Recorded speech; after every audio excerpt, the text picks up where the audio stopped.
ଦଶମ ଶ୍ରେଣୀ ଜୀବବିଜ୍ଞାନର ବଂଶାନୁକ୍ରମ ଓ ବିବର୍ତ୍ତନ ଚାପ୍ଟର ବିଗତ ବର୍ଷର ହାଇସ୍କୁଲ ସାର୍ଟିଫିକେଟ୍ ପରୀକ୍ଷାରେ ପଡ଼ିଥିବା ପ୍ରଶ୍ନ ତାର ଉତ୍ତର ଆଲୋଚନା କରିବା।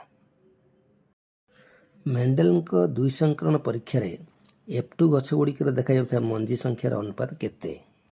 Option C 9:3:3:1। 2 ନମ୍ବର, ଉପାର୍ଜିତ ଲକ୍ଷଣର ଉତ୍ତରାଧିକରଣ ତତ୍ତ୍ୱ କିଏ ଉପସ୍ଥାପନ କରିଥିଲେ? Option D Lamarck. 3. ଦୁଇଟି ଭିନ୍ନ ବିକଳ୍ପ କାରକ ମଧ୍ୟରୁ ଯଦି ଗୋଟିଏ ମାତ୍ର କାରକର ଦୃଶ୍ୟ ରୂପୀ ପରିଲକ୍ଷିତ ହୁଏ ଓ ଅନ୍ୟଟି ପ୍ରକଟ ନ ହୋଇ ଲୁଚି ରହିଥାଏ ତାହା ମେଣ୍ଡେଲଙ୍କ କେଉଁ ନୀତି ନିୟମର ଅନ୍ତର୍ଭୁକ୍ତ? ଅପସନ୍ ବି ପ୍ରଭାବୀ ଗୁଣ ନୀତି। କେଉଁ ଦୁଇ ପୃଥକ ଗୋଷ୍ଠୀ ମଧ୍ୟରେ ଆର୍କିଓପ୍ଟେରିକ୍ସ ସଂଯୋଗ ସ୍ଥାପନ କରୁଛି? ଅପସନ୍ ବି ସରୀସୃପ ଓ ବିହଙ୍ଗ। 5. ବିବର୍ତ୍ତନ ସମ୍ପର୍କିତ ଆଧୁନିକ ସାଂଶ୍ଳେଷିକ ତତ୍ତ୍ୱ କାହା ଉପରେ ଆଧାରିତ? ଅପସନ୍ ଡି ଉପରୋକ୍ତ ସମସ୍ତ। 6. ମଣିଷ କୋଷରେ ଥିବା ଲିଙ୍ଗ ଗୁଣସୂତ୍ର ସଂଖ୍ୟା? ଅପସନ୍ ସି 1 ଯୋଡ଼ା। 7. ମନୁଷ୍ୟ ଶରୀରରେ ଥିବା ଭର୍ମିଫର୍ମ ଆପେଣ୍ଡିକ୍ସ ଡ୍ୟାସ୍ର ଏକ ଉଦାହରଣ? Option D ଅବଶେଷାଙ୍ଗ। 8. ମେଣ୍ଡେଲଙ୍କ ଦୁଇ ସଂକରଣ ପରୀକ୍ଷଣରୁ କେଉଁ ନିୟମ ପ୍ରତିପାଦିତ ହେଲା? ଅପସନ୍ ଡି ସ୍ୱାଧୀନ ଅପବ୍ୟୁହନ ନିୟମ। 9. ଆର୍କିଓପ୍ଟେରିକ୍ସ ପ୍ରାଣୀର ଜୀବାଶ୍ମରେ କେଉଁ ଦୁଇଟି ଲକ୍ଷଣ ଦେଖାଯାଏ?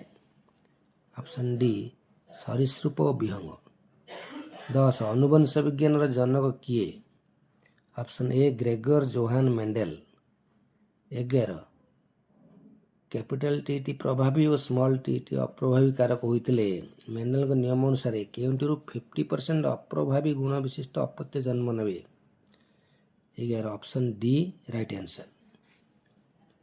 12. ମେଣ୍ଡେଲଙ୍କ ଦୁଇ ସଂକରଣ ପରୀକ୍ଷଣରେ F2 ପିଢ଼ିରେ କେତେ ପ୍ରକାର ଦୃଶ୍ୟ ରୂପ ମିଳିଥାଏ? 12. ଅପସନ୍ ଡି 4 ପ୍ରକାର। 13 ନମ୍ବର, ମଟର ଗଛର କେତେ ଯୋଡ଼ା ବିକଳ୍ପୀ ଗୁଣ ନେଇ ମେଣ୍ଡେଲ ପରୀକ୍ଷଣ କରିଥିଲେ? Option C 7। 14. ଶୁଦ୍ଧ ଡେଙ୍ଗା ଓ ଶୁଦ୍ଧ ଗେଡ଼ା ମଟର ଗଛ ମଧ୍ୟରେ କୃତ୍ରିମ ସଂକରଣ ହେଲେ F2 ପିଢ଼ିରେ କେଉଁ ପ୍ରକାର ଜିନ୍ ଅନୁପାତ ହେବ? Option A 3:1। 15.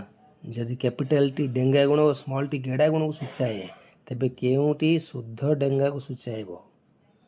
Option D capital T.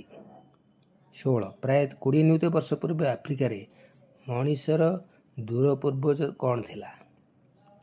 Option A Ramapithecus. 17. ମଣିଷର କେତେ ଯୋଡ଼ା ଅଟୋଜୋମ୍ ଅଛି? Option A 22। 18. ମେଣ୍ଡେଲଙ୍କ ବଂଶଗତି ନିୟମ ଅନୁସାରେ କେଉଁଟି କେବଳ ଶୁଦ୍ଧ ପ୍ରଭାବୀ ଗୁଣ ଦର୍ଶାଏ? ଅପସନ୍ ଡି କ୍ୟାପିଟାଲ ଟି। 19. ମେଣ୍ଡେଲଙ୍କ ବଂଶଗତି ନିୟମ ଅନୁସାରେ କେଉଁଟି ଦୁଇ ଗୁଣ ବିଶିଷ୍ଟ ସମ୍ପୂର୍ଣ୍ଣ ଭାବେ ଅପ୍ରଭାବୀ କାରକ ସୃଷ୍ଟି କରେ? Option C RRYY।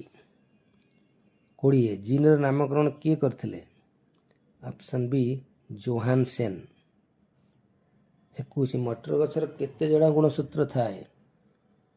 Option C 7। 22. ମାନବ ଜାତିର ନାମଟିକୁ ସୂଚାଅ? Option D Homo sapiens. 23. Mendel ତାଙ୍କର ପରୀକ୍ଷଣରେ କେଉଁ ପିଢ଼ିର ମଟର ଗଛରେ ପରାଗଣ କରିଥିଲେ? ଅପସନ୍ ଏ ପୈତୃକ ପିଢ଼ି। 24. ମେଣ୍ଡେଲ ତାଙ୍କର ପରୀକ୍ଷଣରେ ଚୟନ କରିଥିବା ମଟର ଗଛର 7 ଯୋଡ଼ା ବିକଳ୍ପ ମଧ୍ୟରେ କେଉଁ ଗୁଣଟି ଅନ୍ତର୍ଭୁକ୍ତ ନୁହେଁ? ଅପସନ୍ ଡି ଫୁଲର ରଙ୍ଗ। 25. କେଉଁ ଦୁଇଟି ସମଜାତ ଅଙ୍ଗ ଘୋଡ଼ାର ଗୋଡ଼ ଓ ମଣିଷର ହାତ? 26.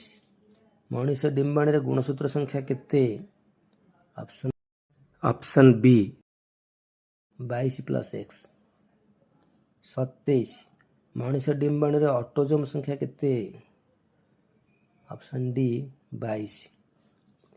28. ମଣିଷ ଶୁକ୍ରାଣୁର ଗୁଣସୂତ୍ର ସଂଖ୍ୟା କେତେ? Option C 23।